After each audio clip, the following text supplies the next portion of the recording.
통찰과 역설, 본질을 알면 모순이 보인다. 천공지음. 자신을 사랑하라. 자신을 믿고 사랑하는 사람은 그 어떤 괴로움과 어려움을 당해도 능히 이길 수 있는 힘을 가지고 있다. 전법시대 문화재단에서 상담을 해주다 보면 이런 질문을 자주 받는다. 선생님, 곁에 있는 친구들이 나를 미워하는 것 같아요. 나는 잘못한 것이 하나도 없는데요. 잘 생각해봐. 정말 잘못된 일이 있는가 없는가.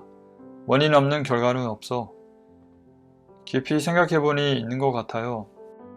알았으면 반성하면 되고 당장 나를 미워하는 사람의 마음을 돌리게 하는 방법은 딱 하나뿐이지. 그게 뭐죠? 나를 미워하는 자를 사랑하면 돼. 즉 원수를 사랑하라는 거지. 세상에는 사랑과 미움이 늘 공존하고 있다. 누군가가 사랑을 받으면 누군가는 미움을 받기 마련이다. 선이 있으면 악이 있듯이 사랑이 있으면 반드시 미움이 있다. 이를 부정해서는 안 된다. 그런데 내가 세상의 모든 사람들로부터 오직 사랑을 받으려고 한다는 데에서 심각한 문제가 발생한다. 어떻게 나라는 존재가 모든 사람들로부터 사랑만 받을 수 있겠는가? 만약 당신이 사랑받기를 원한다면 지금부터 당신은 신이 되어 남에게 좋은 일만 해야 하는데 어찌 그럴 수가 있을까? 사실 내 마음이 편해지는 방법은 아주 간단하다. 남을 미워하지 않고 무조건 사랑만 하면 되지만 그게 말처럼 쉽지가 않다. 그럼 우리의 마음속에 미운 감정이 일어나는 원인은 무엇일까? 남에 대한 시기심 탓이다. 누군가가 사랑을 받고 있으면 다른 한쪽에서는 반드시 시기심이 일어난다.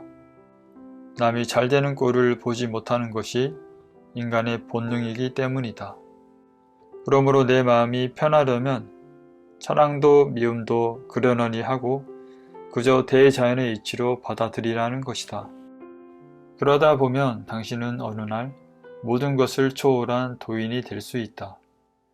요즘 우리는 연예인들의 자살 소식을 많이 접한다.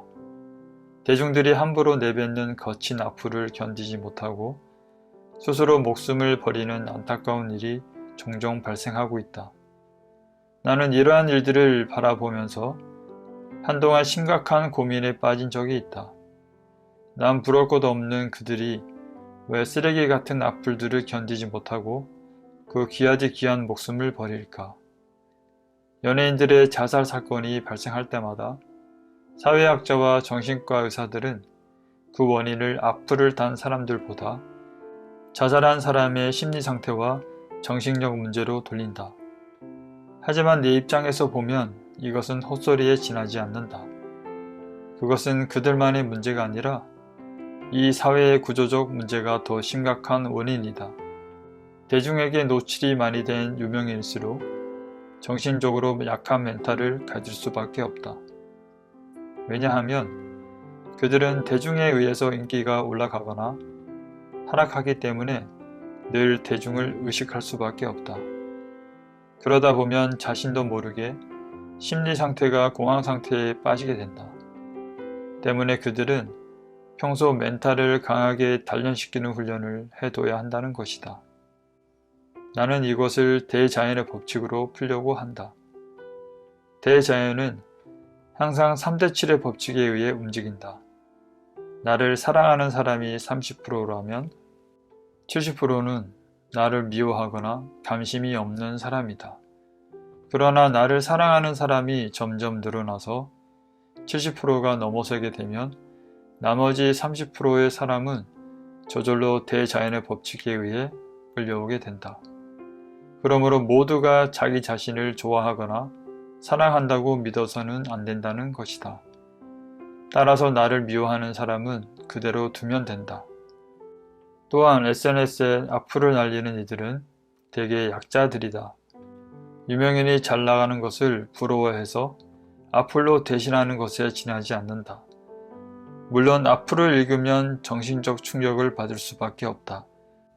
하지만 이것도 받아들이라는 것이 바로 대자연의 법칙이다. 그럼 어떻게 해야만 내 마음을 편하게 유지할 수 있을까? 무조건적으로 자기 자신을 사랑하라는 것이다. 누가 어떤 소리를 하더라도 자기 자신을 믿고 사랑하는 사람은 그 어떤 괴로움과 어려움을 당해도 능히 이길 수 있는 힘을 스스로 가지고 있다. 또한 자신을 사랑하는 사람은 자기에 대한 믿음이 매우 강하기 때문에 남의 말이나 시선 따위에는 좀처럼 흔들리지 않고 초연하다. 이런 사람이 바로 강자다. 자신이 강한 사람이 되려면 꾸준한 마음 수행과 지식을 쌓아야 한다.